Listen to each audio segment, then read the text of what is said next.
Chapter 6285.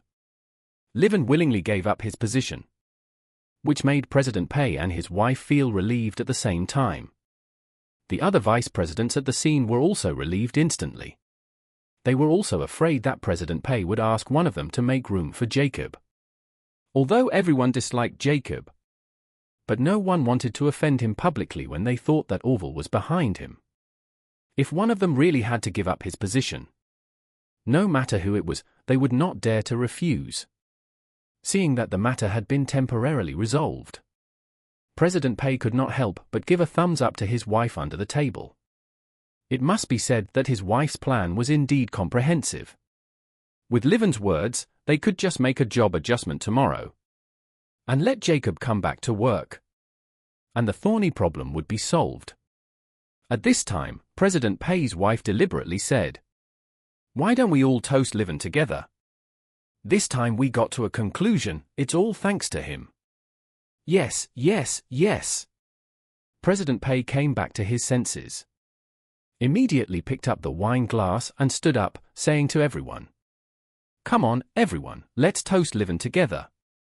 Thank him for his active contribution this time. And I also hope that everyone can remember his favor. Since it is a favor, everyone must repay it in the future." As soon as President Pei said this, Livin suddenly felt an impulse to die for his friend. He felt that President Pei was really a good person. He was promoted by him. Now that he asked him to step down, he actually had nothing to say. But he didn't expect President Pei to give him a face like this. In front of so many people, he said it so thoroughly, which touched him deeply. Others also knew that Livin's initiative to give up his seat this time really helped everyone solve a problem. And it was natural for everyone to remember him for this favor. So, everyone started to agree, and in their words, they all praised Livin and promised to repay him in the future. Livin's eyes were red with emotion, and he stood up with his glass raised, saying loudly, "Thank you, President Pei, my sister-in-law, and all the leaders for your care. I have no way to repay you, so I'll drink first to show my respect." After that, he raised his head and drank all the white wine in the glass. Others did not hesitate at all and drank it all at the same time. The atmosphere was very friendly and warm. At this time, someone suddenly asked, "By the way, Chairman Pei, if we let Jacob come back to work, will the people below have any objections? What if they get upset or complain again? It will be very troublesome, right?" Before Chairman Pei could say anything, his wife Elma said, "Don't worry, although Jacob's previous incident was indeed a scandal, it has not risen to the level of a criminal case, let alone a civil dispute, and it was only Irvin's one-sided statement.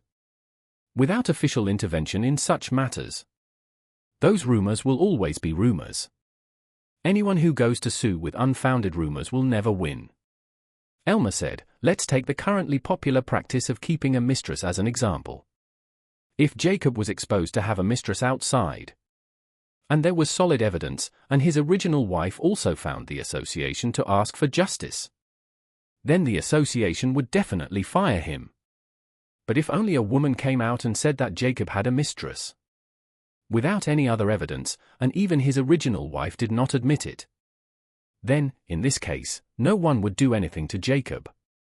Elma said this, and she also wanted to remind the others present, just in case someone was upset and ran to report Jacob, and finally caused trouble for President Pei.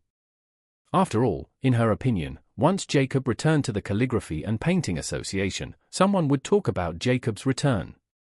And the first person to bear the pressure would be her husband. And she would try her best to prevent such a thing from happening.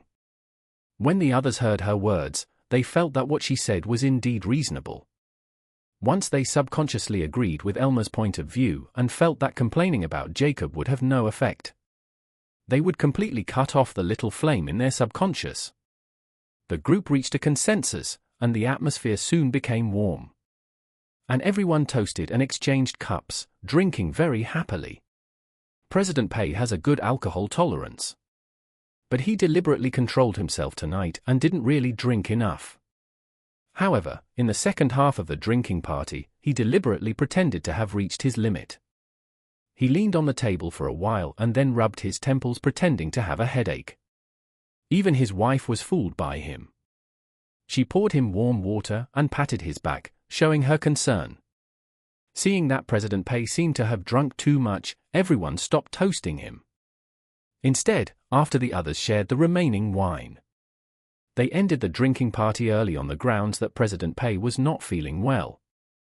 Everyone sent the drunk President Pei out, sent him to the passenger seat, watched his wife drive away, and then went back to their own homes and mothers.